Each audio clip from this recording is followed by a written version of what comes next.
అనంతపురం జిల్లాలోని ద్విచక్ర వాహనాలను సులువుగా చోరీ చేసే నలుగురు అంతర్జిల్లా దొంగల ముఠాను అరెస్ట్ చేశారు.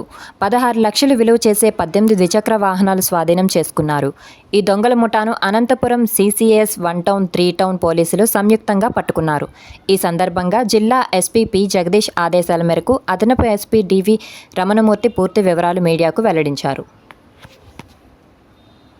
ఎస్పీ గారి ఇన్స్ట్రక్షన్స్ మేరకు ఈ వరుసగా ఈ చోరీకి గురవుతున్న ద్విచక్ర వాహనాలు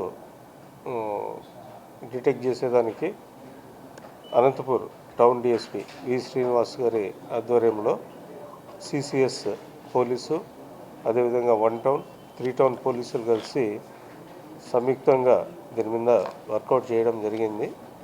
అందులో భాగంగా ఒక 18 వెహికల్స్ని ఈ ముగ్గురు కలిసి CCS 1 టౌన్ 3 టౌన్ వాళ్ళు కలిసి సీజ్ చేయడం జరిగింది. వీటి వర్త్ ఒక 16 లక్షలు ఉంటుంది.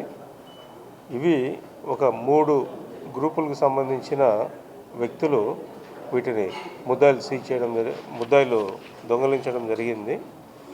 దీంట్లో ఒక ముఠాకు సంబంధించి జితేంద్ర అలియాస్ సిద్ధు, భవానీ నగర్ ఇతను అనంతపురం అనే ఒక అతను, ఇంకొక జట్లో వచ్చేసి షేక్ తాహిరు, అతనికి తోడుగా ఒక మైనర్ బాలుడు ఒక అతను ఉన్నాడు. ఇంకొక జట్లో వచ్చేసి గణేష్, తర్వాత ఆయనకు తోడుగా నూర్ మహమ్మద్ అనే ఒక వ్యక్తి. వీళ్ళంతా ముత్తాల చెరువు గ్రామం, కదిరి మండలము. ఈ 4-5 ముద్దాయిలు, ఇప్పుడు నేను చెప్పిన 4-5 అక్కడ. వీళ్ళందరూ వివిధ కంపెనీలకు చెందిన ఈ 18 వెహికల్స్ని దొంగతనం చేయడం జరిగింది. వీళ్ళంతా జల్సాలకు అలవాటు పడి ఈజీ మనీ ఎట్లా అని చెప్పి ఆలోచించి ఈ దొంగతనాలు చేయడం జరిగింది. వీళ్ళని 4 కోర్టులో హాజరుపరచడం జరుగుతుంది.